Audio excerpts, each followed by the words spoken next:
Hello friends, welcome to शिक्षक prep. तो friends, आपका सीटेट का एग्ज़ाम हो चुका है जुलाई 2024 का, और इस वीडियो में हम ईवीएस का आंसर की देखने वाले हैं। आप जानते ही हैं पेपर 1 में आपका ईवीएस पूछा जाता है, तो इसके सारे क्वेश्चंस का हम एनालिसिस करने वाले हैं। तो आप लोग फटाफट से मैच कर लीजिएगा कि आपने कौन से ऑप्शन पे टिक किया है। यहाँ से आपको पता चल जाएगा कि आपने कितना स्कोर किया है।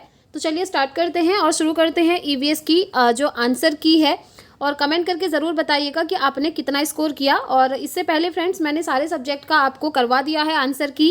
पेपर 1 की अलग प्लेलिस्ट बनी हुई है और पेपर 2 की अलग प्लेलिस्ट बनी है, जिसमें मैंने सब्जेक्ट वाइज सभी विषयों का आंसर की आपको करवा दिया है। ठीक है, तो चलिए स्टार्ट करते हैं और इस वीडियो में हम देख लेते हैं ईवीएस की आंसर की। तो सबसे पहला ईवीएस में आपसे जो क्वेश्चन पूछा गया था, प्राथमिक स्तर पर ईवीएस को एक एकीकृत दृष्टिकोण में संचालित करने की सिफारिश की जाती है। सबसे उपयुक्त कारण इसका क्या है, ये आपसे पूछा हुआ है।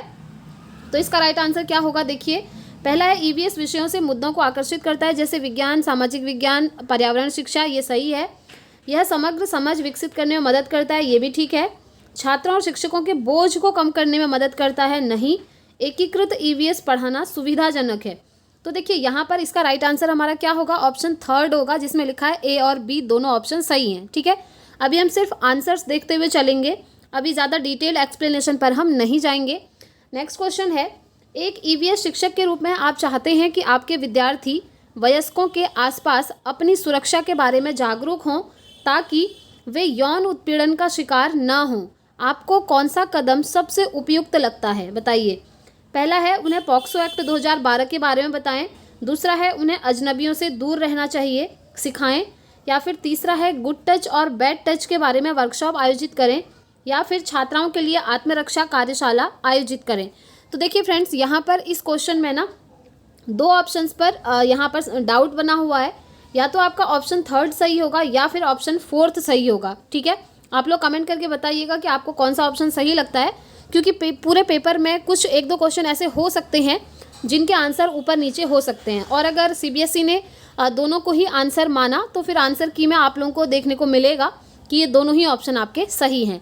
नेक्स्ट क्वेश्चन पे चलते हैं। नेक्स्ट क्वेश्चन है आपका, रोशनी एक ईवीएस शिक्षिका ने सरसों, हरा चना, बंगाल चना और मिर्च के प्रत्येक 20 बीजों में से कितने बीज अंकुरित हुए, इसके लिए एक डेटा चार्ट प्रदर्शित किया।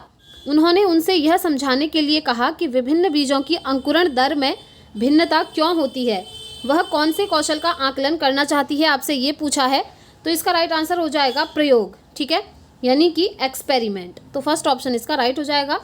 आगे बढ़ते हैं। नेक्स्ट क्वेश्चन देखिए, तेलंगाना के सापेक्ष गुजरात और बिहार की क्रमशः स्थितियां हैं। कौन सी स्थितियां हैं? तो इसका राइट आंसर होगा उत्तर पश्चिम और उत्तर पूर्व। ठीक है, अभी डायरेक्टली हम आंसर ही देख रहे हैं। नेक्स्ट क्वेश्चन है आपका, छात्रों में ईवीएस में प्रक्रिया कौशल का आकलन करने के लिए आकलन की उपयुक्त उपकरणों की अधिकतम संख्या का चयन करें। पहला है शिक्षक डायरी, दूसरा है परियोजना कार्य, चित्र बनाना और चित्र पठन। तो इसका राइट आंसर आपका क्या होगा? तो देखिए, शिक्षक डायरी इसके अंदर नहीं आएगी, क्योंकि ये टीचर्स का काम है, टीचर्स के लिए होती है। तो इसका राइट आंसर हो जाएगा ऑप्शन 2, जिसमें लिखा है बी, सी और डी ऑप्शन बिल्कुल सही है। आगे बढ़ते हैं। नेक्स्ट क्वेश्चन, ये आपसे पूछा हुआ है, किसी केंद्र शासित प्रदेश के मानचित्र के एक कोने पर नीचे दिए गए पैमाने को दर्शाया गया है। पैमाना है 1 सेंटीमीटर इक्वल टू 155 मीटर। यदि कोई व्यक्ति इस मानचित्र पर 2 शहरों के बीच की दूरी 19.7 सेंटीमीटर मापता है, तो इन दोनों शहरों के बीच की वास्तविक दूरी लगभग है, कितनी होगी? तो इसका राइट आंसर होगा ऑप्शन 3, 3.05 किलोमीटर। ठीक है, आगे बढ़ते हैं। नेक्स्ट क्वेश्चन देखिए, पर्वतारोहियों को अधिक ऊंचाई पर नाक से खून बहने का कारण होता है। क्या कारण होता है, आपसे ये पूछा है, और ये बहुत ही अच्छा क्वेश्चन आपसे पूछा हुआ है। इसका राइट आंसर होगा रक्त वाहिकाओं में दबाव बाहरी दबाव से अधिक हो जाता है, यानी कि the pressure in blood vessels exceeds outside pressure. ठीक है, तो फर्स्ट ऑप्शन राइट होगा। आगे बढ़ते हैं नेक्स्ट क्वेश्चन पे। नेक्स्ट क्वेश्चन आपसे पूछा हुआ है, निम्न में से ऊष्मा के कुचालक समूह का चयन कीजिए। ऊष्मा के कुचालक मतलब जो पुअर कंडक्टर होते हैं। ठीक है, तो आप जानते ही हैं पुअर कंडक्टर कौन से हैं और रिच कंडक्टर कौन से होते हैं। गुड कंडक्टर भी उनको हम कहते हैं। तो इसका राइट आंसर क्या हो जाएगा? पुअर कंडक्टर की अगर बात करें तो ये आपके पुअर कंडक्टर होंगे, ऊन हो गया, प्लास्टिक हो गया और लकड़ी हो गई। तो फोर्थ ऑप्शन इसका राइट हो जाएगा। नेक्स्ट क्वेश्चन देख लेते हैं, पहले दिन से 10वें दिन तक बीज किस प्रकार अंकुरण में आते हैं, लिखिए। रीता ने अंकुरण का पाठ पढ़ाने से पहले अपने विद्यार्थियों को यह कार्य दिया। वह अपने छात्रों की कौन सी क्षमता का आकलन करने की कोशिश कर रही हैं। तो देखिए, चित्र बनाएं और प्रस्तुत करें। जी नहीं, ये नहीं होगा। अनुमान करें कि अंकुरित बीज कैसे दिखते हैं, ये ठीक है। निरीक्षण करें और रिकॉर्ड रखें, ये भी ठीक है। दी गई क्रियाकलाप से निष्कर्ष निकालें, ठीक है। तो बी, सी और डी, ऑप्शन थर्ड इसका राइट आंसर हो जाएगा। आगे बढ़ते हैं, नेक्स्ट क्वेश्चन। पौधों की एक प्रजाति एक्स है जो बहुत अधिक संख्या में पैदा होती है, लेकिन पूरे विश्व में भारत के वाई भाग में ही पाई जाती है। यह किस प्रकार की प्रजाति है, बताइए। सीधी सी बात है, ये एंडेमिक स्पीसीज होगी, यानी कि स्थानिक जाति होगी, प्रजाति होगी, ठीक है। तो थर्ड ऑप्शन इसका राइट हो जाएगा। आगे बढ़ते हैं, नेक्स्ट क्वेश्चन। ईवीएस में पर्यावरण अर्थात ईवीएस में पर्यावरण का मतलब क्या होता है, ये पूछा है। तो देखिए, बहुत अच्छा और इजी क्वेश्चन है। मानव निर्मित पर्यावरण, प्राकृतिक पर्यावरण, सामाजिक पर्यावरण, सांस्कृतिक पर्यावरण, ये सारे ही ऑप्शन हमारे सही हो जाएंगे। तो fourth option will be the right answer of this question. आगे बढ़ते हैं, नेक्स्ट क्वेश्चन। हाथियों के विषय में वह कथन चुनिए जो सही नहीं है, नहीं है पूछा है, ठीक है। नंदू हाथी आपने ईवीएस में पढ़ा ही होगा। तो कौन सा सही नहीं है। हथिनियाँ झुंडों में रहती हैं, सही है। एक झुंड में 20 से 25 हथिनियाँ और उनके बच्चे, नहीं। तो यही वाला हमारा आंसर हो जाएगा, क्योंकि कौन सा सही नहीं है पूछा है, तो सेकंड ऑप्शन सही नहीं है। नेक्स्ट क्वेश्चन देखिए। ईवीएस कक्षाओं में मानचित्र पठन गतिविधि छात्रों में कुछ योग्यताओं और कौशलों का विकास करता है। वे हैं, कौन कौन सी योग्यताओं और कौशलों का विकास करता है, ये पूछा है। स्थानों की सापेक्ष स्थिति को समझना, स्थानों की दिशाओं को समझना, प्रतीकों और पैमाने को समझना, और पैमाने के नक्शे के अनुसार सटीक रूप से आरेखन, नहीं, सटीक रूप से यहाँ पर सही नहीं होगा। तो ए, बी और सी हमारा सही है, जो कि हमको ऑप्शन 1 में मिल रहा है। तो ऑप्शन 1 इसका राइट आंसर होगा। नेक्स्ट क्वेश्चन है। आपका घर एक्स पर स्थित है तथा आपका विद्यालय वाई पर स्थित है। आपके घर से विद्यालय तक के लिए कोई सीधी सड़क नहीं है, अतः आप पहले ए पर जाते हैं जो एक्स के ठीक उत्तर में लगभग 125 मीटर की दूरी पर है। फिर आप बी पर जाते हैं जो ए के ठीक पश्चिम में 75 मीटर की दूरी पर है। फिर आप सी पर जाते हैं जो बी के ठीक उत्तर में लगभग 150 मीटर दूरी पर है। और अंत में आप वाई पर जाते हैं, वाई पर अपने विद्यालय पहुंच जाते हैं जो सी के ठीक पूर्व में 75 मीटर की दूरी पर है। तो वाई पर आपके विद्यालय के सापेक्ष एक्स पर आपके घर का सही दिशा क्या होगी। तो दिशा से रिलेटेड एक क्वेश्चन हमेशा पूछा जाता है। इसका राइट आंसर है फ्रेंड्स, ठीक दक्षिण की दिशा, यानी कि साउथ, ठीक है। Next question. सलीम और राजू स्कूल जाने वाले बच्चे हैं। सलीम को तला हुआ खाना और मैदा से बने उत्पाद बहुत पसंद हैं। दूसरी तरफ राजू घर का बना स्वस्थ खाना खाता है, लेकिन वह पालक और अन्य हरी पत्तेदार सब्जियां कभी नहीं खाता है। दोनों को निम्नलिखित में से क्रमशः किस विकार से पीड़ित होने की संभावना है। अच्छा क्वेश्चन है और इजी क्वेश्चन भी है। इसका राइट आंसर क्या होगा, मोटापा और एनीमिया। एनीमिया रोग आप जानते हैं ना, आयरन की कमी से हो जाता है, और आयरन की कमी को पूरा करने के लिए सबसे अच्छा होता है पालक और जो ग्रीन लीफी वेजिटेबल्स होती हैं। बस इतना अगर आपको याद है, आप अपने आंसर तक पहुंच सकते हैं। तो थर्ड ऑप्शन इसका राइट हो जाएगा। आगे बढ़ते हैं, नेक्स्ट क्वेश्चन।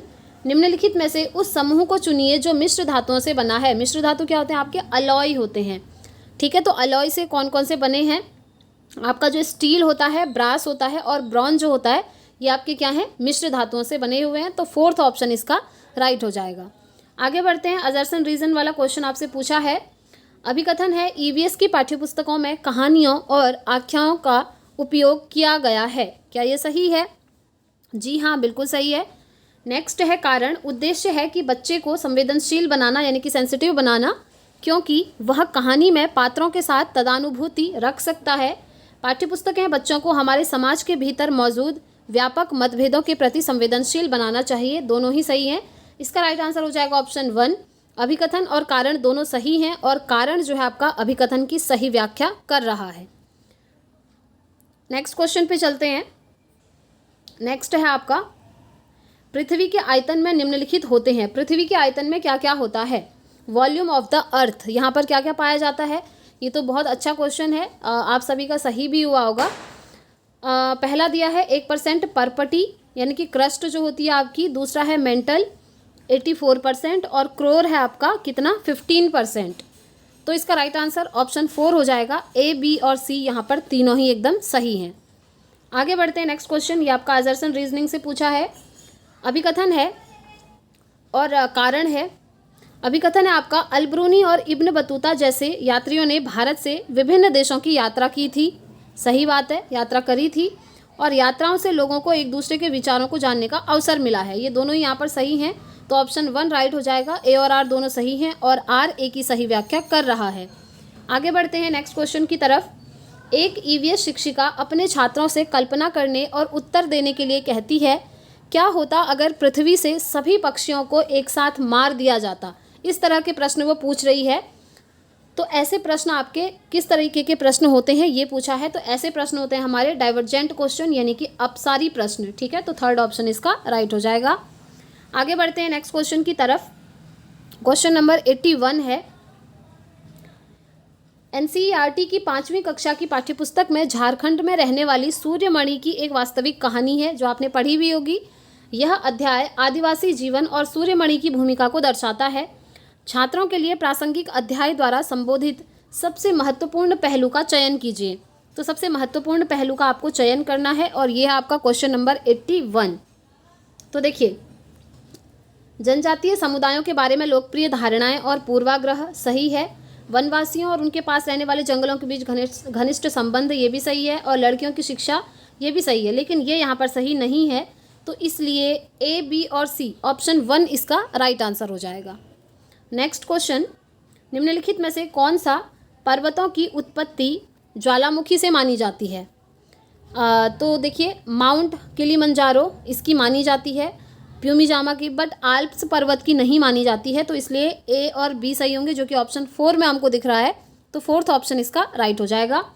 आगे बढ़ते हैं नेक्स्ट क्वेश्चन की तरफ। नेक्स्ट है आपका क्वेश्चन नंबर 83।